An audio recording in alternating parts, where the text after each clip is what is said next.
नमस्कार दोस्तों, grand Asian news में आज हमारे खास मेहमान है फेस टू फेस में मंगलकरण पांडे जी, जो कि छत्तीसगढ़ में समाजवादी पार्टी के प्रदेश महासचिव है। मंगलकरण पांडे जी का अखिलेश यादव से काफी नजदीकी का रिश्ता है।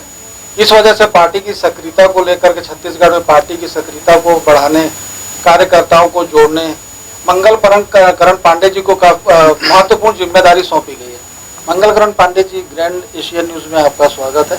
धन्यवाद सर। सबसे पहले हमारा पहला सवाल आपसे ये है कि छत्तीसगढ़ में आप समाजवादी पार्टी की क्या दिशा देते हैं? संजय जी, आपकी बात पे छत्तीसगढ़ में समाजवादी पार्टी प्रतिदिन दिन प्रतिदिन बहुत सारे नए लोग जुड़ रहे हैं और हम लोग ऐसी अपनी योजना को बना रहे हैं। आने वाले समय में बूथ स्तर पर एक बहुत बड़ा सदस्यता अभियान और आगामी जो चुनाव होने हैं, निगम के चुनाव, फिर उसके बाद 2023 का विधानसभा चुनाव, उन सब को मद्देनजर रखते हुए यहाँ हम कार्यकर्ताओं के लिए एक बहुत अच्छा प्रशिक्षण शिविर भी चलाएंगे और कार्यकर्ताओं को जोड़ने के लिए एक समाजवादी पार्टी कार्यकर्ता मतलब समाजवादी पार्टी सक्रिय सदस्यता अभियान, उसको भी बहुत ही जल्द हम लोग, क्योंकि अभी कोरोना का काल है, ज्यादा भीड़ हम इकट्ठा नहीं कर सकते हैं, ज्यादा कार्यक्रम हम नहीं कर सकते हैं, इसलिए थोड़ा सा हम लोग रुके हुए हैं। जैसे ही ये कोरोना महामारी खत्म होती है और हमको परमिशन वगैरह मिलने लगेगी तो हम तुरंत समाजवादी पार्टी का सदस्यता का अभियान पूरे जोर शोर में पूरे छत्तीसगढ़ में हर विधानसभा में, या आप ये कह लीजिए कि हर बूथ में चलाएंगे और एक बहुत बड़ा कार्यकर्ता शिविर सम्मेलन भी यहाँ होगा। प्रयास ये करेंगे कि माननीय राष्ट्रीय अध्यक्ष जी आए, यहाँ अपने कार्यकर्ताओं का मनोबल बढ़ाएं। क्योंकि पार्टी के राष्ट्रीय नेतृत्व में आप पे भरोसा करके आप पूरे छत्तीसगढ़ की कमान सौंपी, प्रदेश महासचिव का पदभार दिया है जी, तो आप अपनी अपेक्षा में कहाँ तक आप कहाँ तक संतुष्ट है अपनी कार्यप्रणाली से? आने वाले समय में चूंकि हालांकि अभी कुछ वक्त है, विधानसभा के चुनाव हैं, उसके मद्देनजर अभी जो गतिविधियां अपन शून्य से शुरुआत करें, ऐसा कहा जा सकता है? निश्चित तौर पे शुरुआत हमारी जरूर शून्य से है और मैं कहाँ तक सक्षम हूँ, कहाँ तक सफल हूँ, जब आदमी खुद जो काम करता है उसको उसमें तो लगता है कि मैं 100% सफल हूँ, लेकिन मेरे राष्ट्रीय अध्यक्ष जी ने मुझ पर जो भरोसा किया है वो मुझे कहाँ तक सफल मानते हैं, ये मेरी आप ये कहिए कि उपलब्धि को बताएगा। राष्ट्रीय अध्यक्ष जी, राष्ट्रीय नेतृत्व मुझको कहाँ तक सफल मानता है, मैं राष्ट्रीय नेतृत्व पर कहाँ तक खरा उतरा हूँ, इसको तो जब कभी आपको हमारे राष्ट्रीय अध्यक्ष मिलेंगे तो आप उनसे पूछ लीजिएगा। क्योंकि यूपी में भी आप काफी सक्रिय रहे पार्टी की गतिविधियों में, कई आंदोलनों में, जन आंदोलनों में आपके द्वारा भागीदारी दी गई है। तो मेरा सवाल आपसे ये कि अभी जो हालांकि यूपी में जो योगी सरकार है उसके नेतृत्व को आप कहाँ तक सफल मानते हैं, क्या अंक देना? देखिए, योगी सरकार पूर्णतया विफल है। योगी सरकार इन 4.5 सालों में, आपके पास भी तमाम लोग आते हैं और बहुत सारे न्यूज चैनल पर चलता है, उनके तमाम लोग आपके संपर्क में हैं।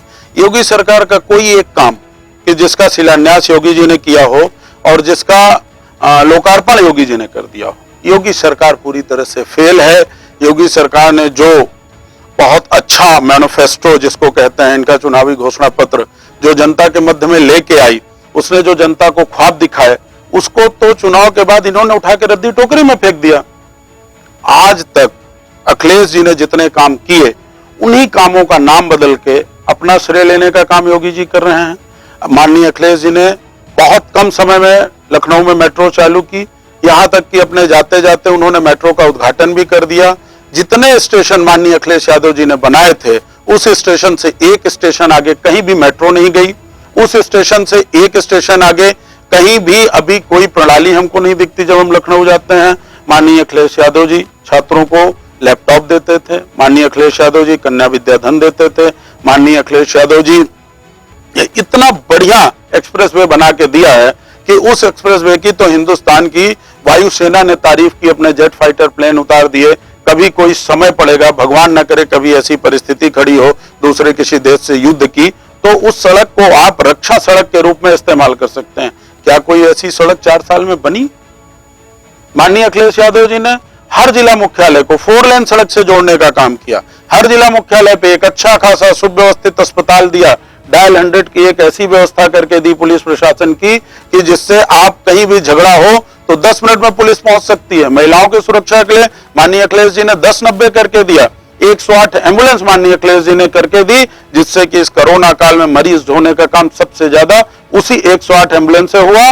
और आज मैं देख रहा हूं कल से समाचार पत्रों के माध्यम से कि 108 और 110 कुछ एम्बुलेंस का वो था, उसके सारे ड्राइवर हड़ताल पे चले गए हैं, उनको वेतन नहीं मिल रहा है। वो ड्राइवर्स ऐसी हालत में आ गए कि गाड़ी का डीजल चुरा के बेच रहे हैं, तब उनके घर के खर्चे चल रहे हैं। माननीय अखिलेश यादव जी ने जितने काम किए, जन कल्याणकारी नीतियां लाई, वो सारी इन्होंने बंद कर दी और ये अपनी पीठ खुद से थपथपाने वाले लोग हैं। हमने कोरोना काल में इतना बड़ा काम किया, हमने कोरोना काल में ये किया। कभी कभी तो योगी जी रात को ये कह देते हैं हमने 5 करोड़ युवाओं को रोजगार दे दिया। एक आदमी रोजगार पाया हो तो मुझे बताया जाए, एक कोई ऐसी योजना बताई जाए जिसकी शुरुआत योगी जी ने अपने कार्यकाल में की हो और जिसका अंत हो गया हो। सैमसंग की फैक्ट्री अखिलेश जी की देन थी, तमाम सारे हाईवेज अखिलेश जी के देन थे। इनका क्या देन है? ये हमें आपको धर्म के नाम पे लड़ाएंगे। राम मंदिर का ये श्रेय लेना चाहते हैं कि राम मंदिर योगी जी बना रहे हैं। राम मंदिर हिंदुस्तान की जनता को बहुत बहुत धन्यवाद है। माननीय सर्वोच्च न्यायालय का जब निर्णय आया, सुप्रीम कोर्ट ने जब आदेशित किया कि नहीं उस जगह पे मंदिर था, तो हिंदुस्तान का हर मुसलमान, हिंदू, सिख, ईसाई सब ने उस निर्णय को सर्वमान्य करके। और पांडे जी मैं आपको रोक रहा हूँ क्योंकि अभी देखा जा रहा है पिछले कुछ दिनों से ब्राह्मण वोटरों को अपनी ओर करने जिस तरह से बसपा द्वारा लगातार सम्मेलन किए जा रहे हैं। अभी आपके मुखिया जी द्वारा भी एक बयान दिया गया कि ब्राह्मणों को लेकर के जो पार्टी के बीच में जो छवि एक प्रस्तुत की गई है ब्राह्मणों के बीच में, उसे दूर करने का प्रयास किया जाएगा। देखिए, पार्टी में ब्राह्मणों का सदैव सम्मान रहा, समाजवादी पार्टी में। मैं आपको नाम गिना सकता हूँ, बहुत सारे नाम हैं। माननीय माता प्रसाद पांडे जी हैं, पवन पांडे जी हैं, मनोज पांडे जी हैं, संतोष पांडे जी हैं, धनंजय उपाध्याय हैं।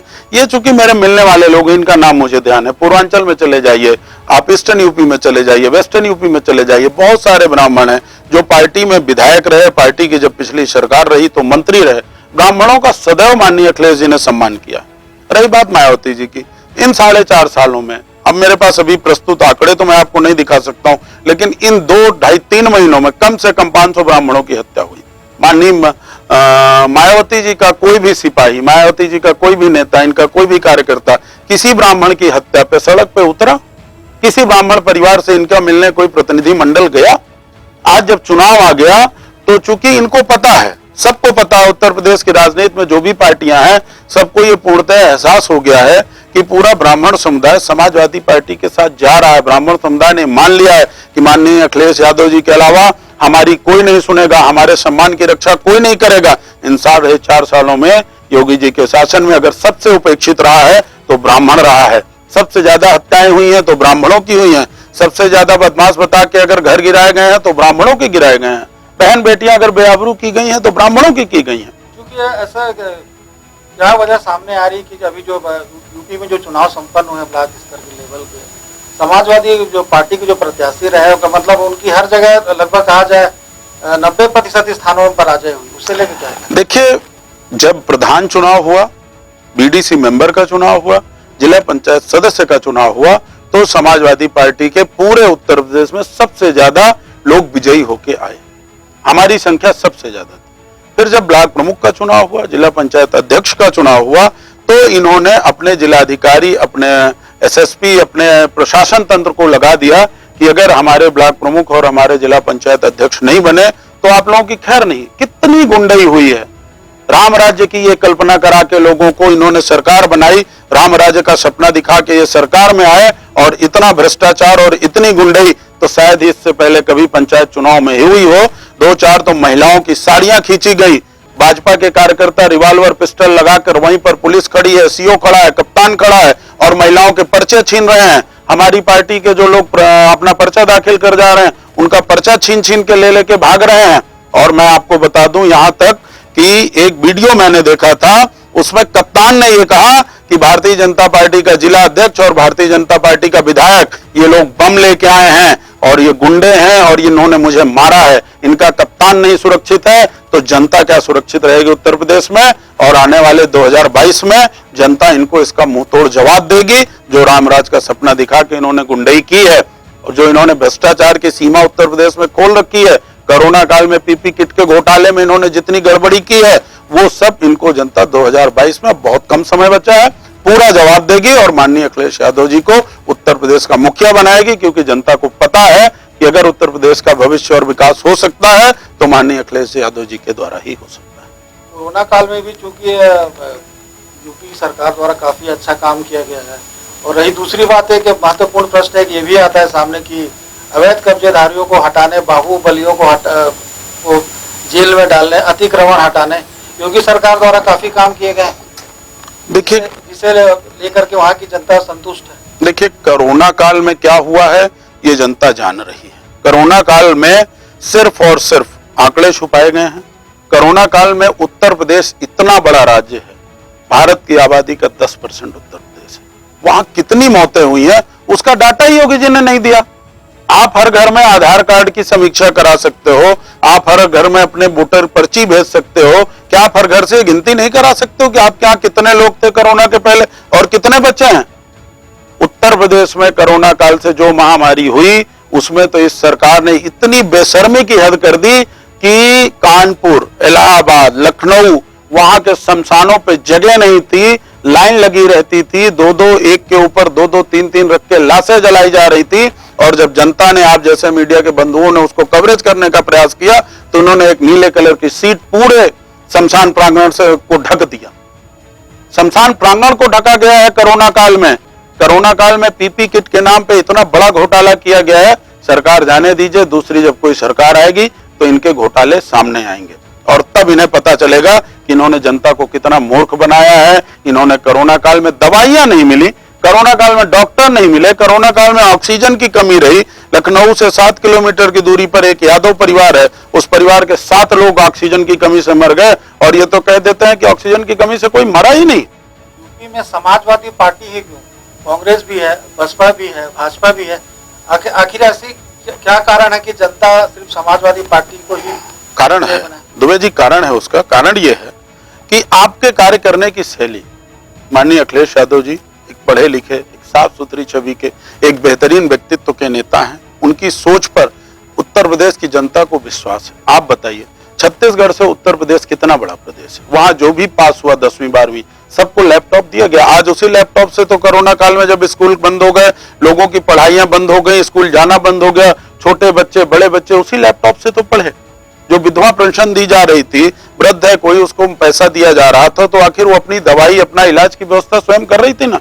हर घर में लायकदार तो औलादे नहीं है, जिसके लिए मान लीजिए कि कोई नहीं है, उस वृद्धा पेंशन से, उस विधवा पेंशन से उसकी तो घर की रोजी रोटी चल रही थी, दाल सब्जी चल रही थी। और आपको मैं बता दूं, समाजवादी पार्टी में आप ये समझ लीजिए बुंदेलखंड के लिए एक पैकेज जाता था जिसमें आटा, दाल, चावल, घी, तेल, शक्कर सारी चीजें जाती थी, वो भी बंद कर दिया गया। समाजवादी पार्टी में बेरोजगारी भत्ता मिलता था। जो नौजवान आज रोजगार मांगने जाते हैं, अभी हमने देखा है 4-5 दिन 6 दिन पहले 69,000 एक शिक्षकों की भर्ती हुई थी, उस पर घोटाले हुए, उसका विरोध। साधारण रोजगार, बेरोजगार युवा, एक भारत का भविष्य जो अपना शांतिपूर्ण प्रदर्शन कर रहा है, इनके सिपह सालारों ने उस तरह से उनके ऊपर लाठियां चलाई हैं कि बहुत सी महिलाएं, बहुत सी बच्चियां हॉस्पिटल में भर्ती हैं। वो बचेंगे कि नहीं बचेंगे इसका भी कोई निर्णय नहीं ले रहा।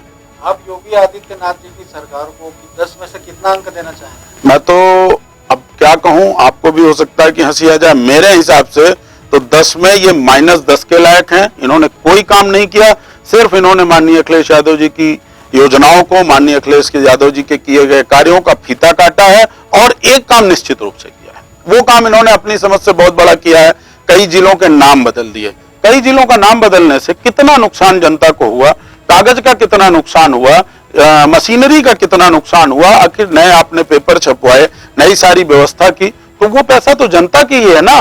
जो पैसा आपको जनता की भलाई में लगाना चाहिए, उस पैसे को आप नाम बदलने में लगा रहे हैं।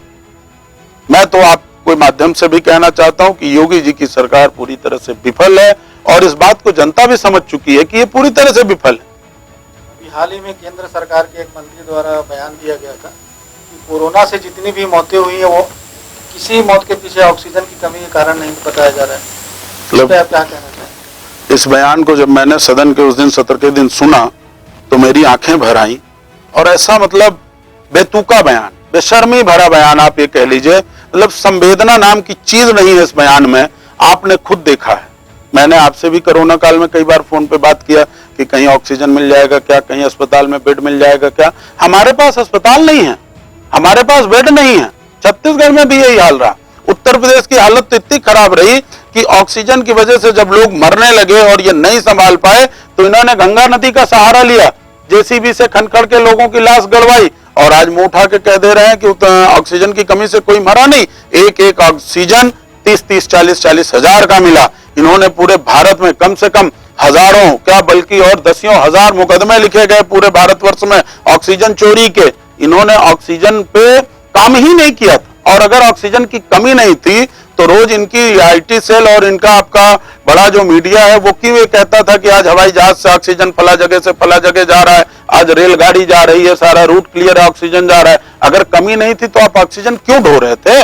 आखिर इसका जवाब कौन देगा जनता का, जिनके घर परिवार के लोग तड़प तड़प के मरे हैं। मैं बता तो रहा हूं आपको कि एक वीडियो मैंने देखा था, उस बहन का नाम शालिनी था शायद, उसका पति मर रहा था हॉस्पिटल के सामने। जब उसको ऑक्सीजन नहीं मिला तो कोरोना पेशेंट को वो अपने मुंह से अपने पति को सांस दे रही थी कि शायद मेरा पति बच जाए। अरे क्या जवाब देंगे आप? जिसका बाप चला गया, जिसका सुहाग चला गया, जिस बहन का भाई चला गया, कैसे आप नजरें मिला के उसके पास वोट मांगने जाएंगे? बहुत कम समय बचा है दुबे जी, इनको जनता के बीच जाना है और जनता को जवाब देना है कि ये जो कहते हैं क्या वही करते हैं या ये जो कहते हैं वो सिर्फ इनके चुनावी जुमले हैं। ऑक्सीजन और कोरोना का तांडव तो हमने देखा है। हमारे अपने लोग 20 लोगों ने हमसे फोन करके कहा कि आप एक बिस्तर दिलवा दीजिए अस्पताल। मैं नहीं कर पा रहा था। मैंने जिलाधिकारी दुर्ग से कई बार बात किया, सीएमओ दुर्ग से कई बार बात किया, आप जैसे जो पत्रकार साथी मेरे उनसे रिक्वेस्ट की, क्योंकि हम यहाँ सत्ता में नहीं है, हम विपक्ष में भी नहीं है। हमारी एक राजनीतिक दल है जिसकी हम यहाँ शुरुआत कर रहे हैं, लेकिन लोग जो हमको जानते हैं, हमको समझते हैं कि नहीं भैया हमारी मदद करेंगे, उन लोगों ने हमसे बार बार प्रयास किया कि हमको एक किसी अस्पताल में बेड दिलवा दीजिए, कहीं से एक सिलेंडर दिला दीजिए। मैं आपको एक ज्वलंत उदाहरण दूंगा। एक व्यक्ति है, मेरे जान पहचान का नाम नहीं लूंगा, ना मैं अपनी कोई बड़ाई कर रहा हूं।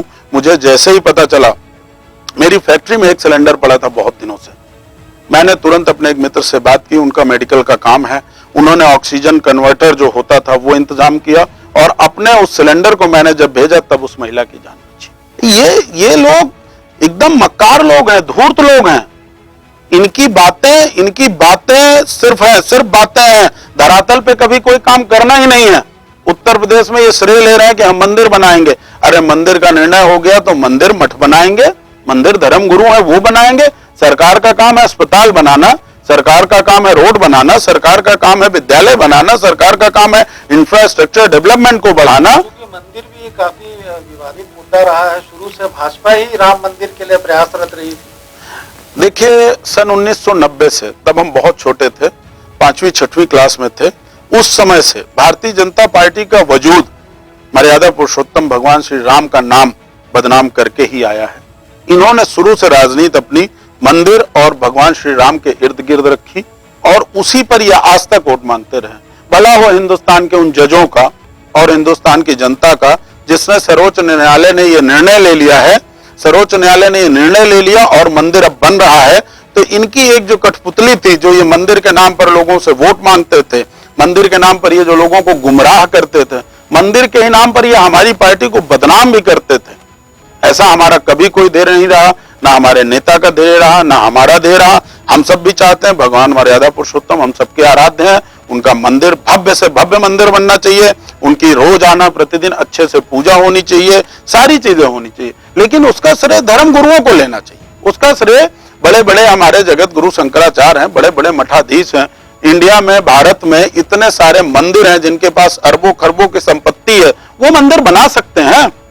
मंदिर भारतीय जनता पार्टी क्यों बनाएगी? मेरा ये सवाल है। कभी भारतीय जनता पार्टी के कोई नेता, भारतीय जनता पार्टी के कोई प्रवक्ता आपके चैनल पे आए तो उनसे एक छोटा सा सवाल आप मेरा रखिएगा कि आखिर भाजपा क्यों मंदिर बनाएगी? भारतीय जनता पार्टी की अगर सरकार बनी है उत्तर प्रदेश में, इस मुद्दे को लेकर शुरू से संघर्षरत रही है। आपकी बात का ही जवाब है, अन्य पार्टियों के अपेक्षा आपका ही बात का जवाब है। भाई भगवान आराध्य हैं हमारे। मैं ब्राह्मण हूं, जाति से यज्ञ करता हूं, धर्म करता हूं, प्रतिदिन 2 घंटा सुबह शाम पूजा पाठ करता हूं, लेकिन मैं किसी को मंदिर के नाम पे बरगला नहीं सकता। मंदिर जिस दिन बनवाना होगा, मेरी श्रद्धा होगी, भगवान मुझे व्यवस्थित करेगा, मैं भी मंदिर बनवाऊंगा। लेकिन उस मंदिर के नाम पे वोट मांगना, ये कहां का न्याय है?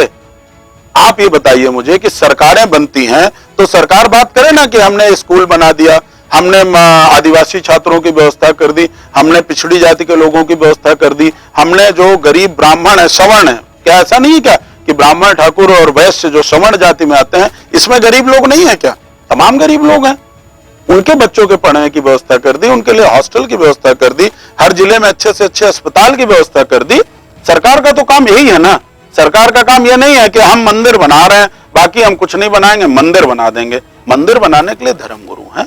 ये मंदिर का जो इन्होंने पूरा एक अपना प्रचार प्रसार कर रखा है, भगवान श्री राम मर्यादा पुरुषोत्तम थे।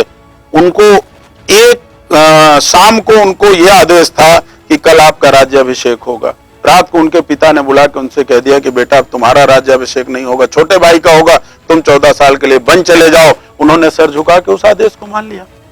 मर्यादा पुरुषोत्तम है वो।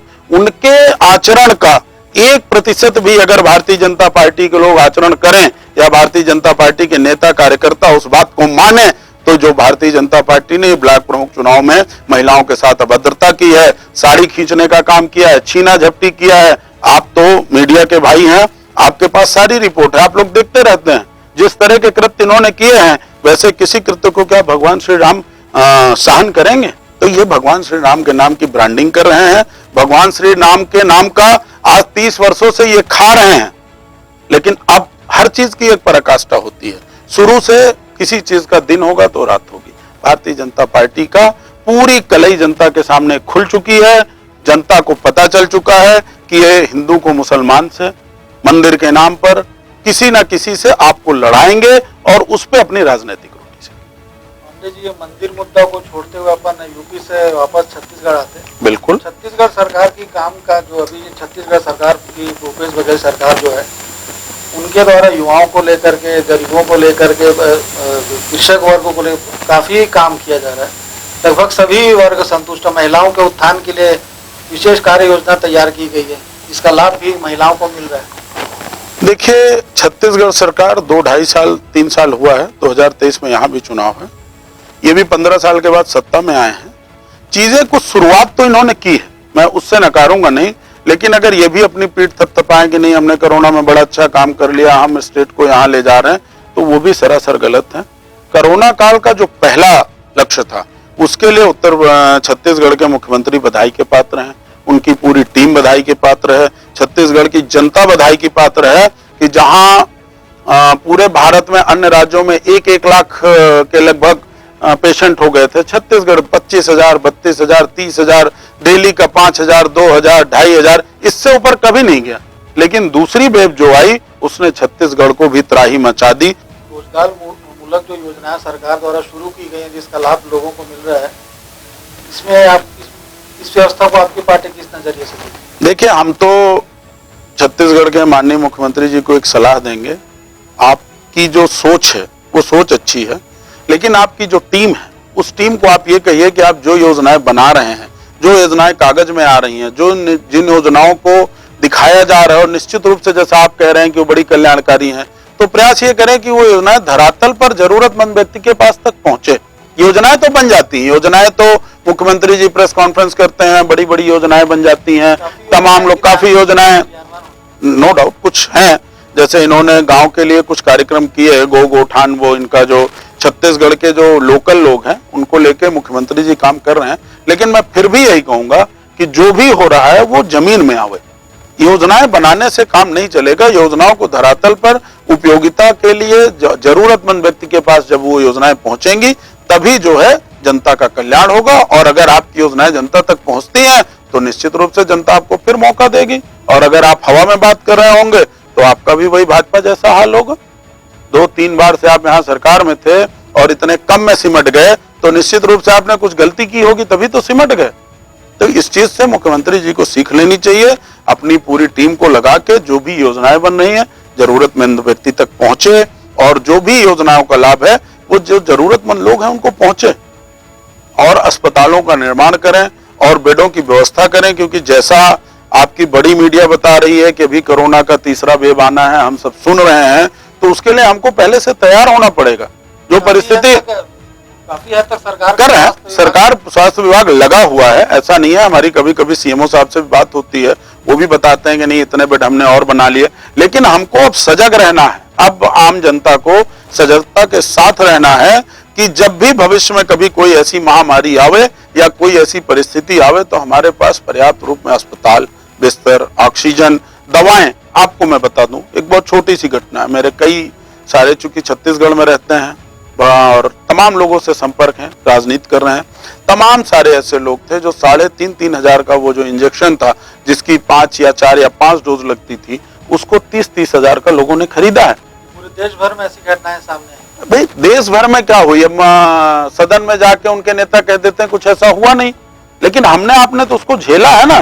30-30 हजार का ऑक्सीजन एक इंजेक्शन खरीदा गया, तो किसकी जिम्मेदारी थी इस कालाबाजारी को रोकने की? सरकार की थी ना, हमारी आपकी तो नहीं थी। हम आप तो जरूरतमंद हैं, हमको आप उस समय कोई हमारा घर का व्यक्ति मरने की पोजीशन में है, अगर 4 इंजेक्शन से उसकी जान बच सकती है तो चाहे 4-4 लाख का मिले, जरूरतमंद आदमी तो खरीदेगा।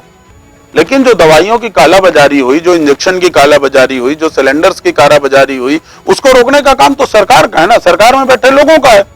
हम आप तो सिर्फ उस पर ये कर सकते हैं कि भाई ये नहीं होना चाहिए।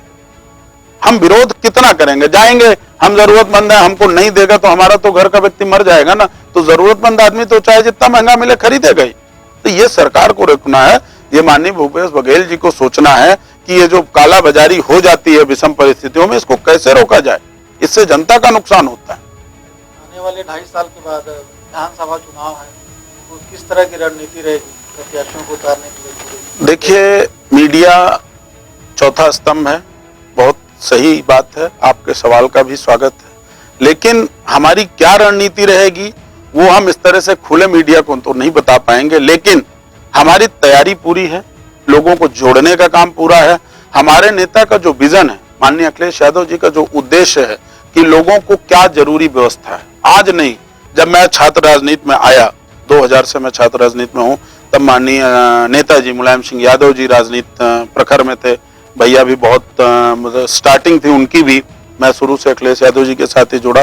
तब हमारी पार्टी का एक नारा होता था कि दवा पढ़ाई रोटी कपड़ा सस्ती हो, दवा पढ़ाई मुफ्ती हो। देखिए, मूलभूत व्यवस्था है, आदमी को जीने के लिए भोजन चाहिए, तन ढकने के लिए कपड़ा चाहिए, और अगर शिक्षित हैं आप तो कहीं से भी आप 2,000, 5,000, 10,000 की नौकरी कर सकते। तो रोटी कपड़ा सस्ता होना चाहिए और दवा और पढ़ाई सबके अधिकार में होना चाहिए।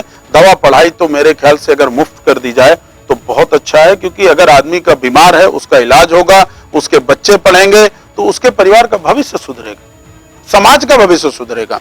आज जो लोग पढ़ते लिखते नहीं है, वही तो छिनैती, डकैती, हत्या, जिस तरह की बेरोजगारी आ गई है समाज में कि लोगों के कारोबार छूट गए, लोग जो है लोगों का बिजनेस व्यापार बंद हो गया। जो छोटे व्यापारी थे, ठेले खुमचे लगाते थे, चाय की दुकानें लगाते थे, आज कितने दिनों से उनका व्यापार बंद है, उनका परिवार कैसे पल रहा है, अब भविष्य में आगे उनके बच्चे कैसे पढ़ेंगे, ये जिम्मेदारी तो सरकार की है ना। माननीय नेताजी का वो जो नारा था कि रोटी कपड़ा सस्ती हो, दवा पढ़ाई मुफ्ती हो, उसी नारे को लेकर, उसी विजन को लेकर आज भी हम लोग काम कर रहे हैं। और छत्तीसगढ़ में भी हमारी जो पार्टी की शुरुआत है वो पार्टी के उसी नारे से होगी कि रोटी कपड़ा सस्ती हो और दवा पढ़ाई मुफ्ती। पांडे जी, ये तो रही विधानसभा चुनाव की। अब चूंकि आने वाले कुछ महीनों के पश्चात नगरीय निकाय चुनाव संपन्न होने जा रहे हैं दुर्ग जिले में, तो उसमें पार्टी की क्या रणनीति रहेगी? सभी वार्डों में अपने प्रत्याशियों को समाजवादी पार्टी उतारेगी या किसी दूसरी पार्टी के बागी प्रत्याशियों को अपने पार्टी में शामिल कर चुनाव लड़ाया जाएगा?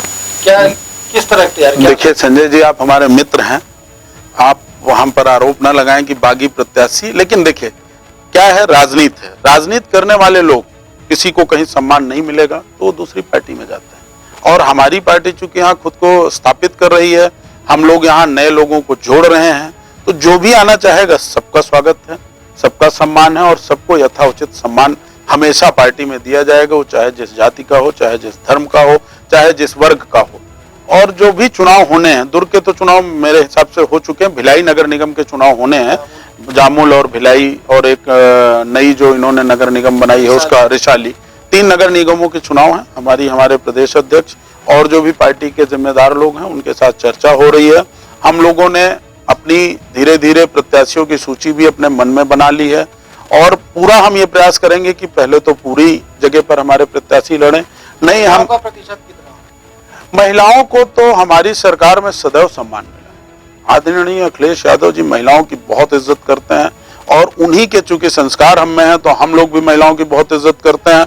हम तो ये चाहते हैं कि जिस तरह से महिलाओं की भागीदारी समाज में रहती है, जिस तरह से महिलाओं की भागीदारी घर में रहती है, जिस तरह से महिलाओं की भागीदारी हमारे जीवन में रहती है, तो महिलाओं को तो हम आधा स्थान देंगे। महिलाओं की भागीदारी तो हमारे पार्टी में आप देखिएगा, जब भी हम कभी यहाँ हमें समय देगा, जनता यहाँ की समय देगी, तब महिलाओं की भागीदारी हम आपको दिखाएं, क्योंकि महिलाएं जीवन का आधार है। महिलाओं का सम्मान करना हमारे संस्कार में है और हमारे यहाँ हमारी पार्टी में आप देखिए महिलाओं की बहुत अच्छी भागीदारी रहेगी। आप फिर हमारी आपकी मुलाकात होगी तब हम आपको बताएंगे कि देखिए महिलाओं का ये स्थान दिया हमने। ये थे हमारे साथ समाजवादी पार्टी के प्रदेश महासचिव मंगलकरण पांडे जी, जिन्होंने राष्ट्रीय राजनीति से लेकर के प्रदेश की राजनीति सहित आगामी जो भिलाई नगर में नगरीय निकाय चुनाव संपन्न होने जा रहा है, दुर्ग जिले में से बेबाकी से हमारे सभी प्रश्नों के सवालों के जवाब दिए। पार्टी की रीति नीति और महिलाओं को पार्टी में स्थान, सभी तरह की चर्चाओं से इन्होंने हमें अवगत कराया। फेस टू फेस में हमारे अगले अंक में हम किसी एक खास शख्सियत से आपके फिर एक बार मुलाकात कराएंगे। तब तक के लिए हमें इजाजत दीजिए। नमस्कार। बहुत बहुत धन्यवाद ग्रैंड एशियन न्यूज का। आपने मुझे मौका दिया, मुझे अपनी बात रखने का मौका दिया। आपको बहुत बहुत धन्यवाद और आपको बहुत बहुत शुभकामनाएं।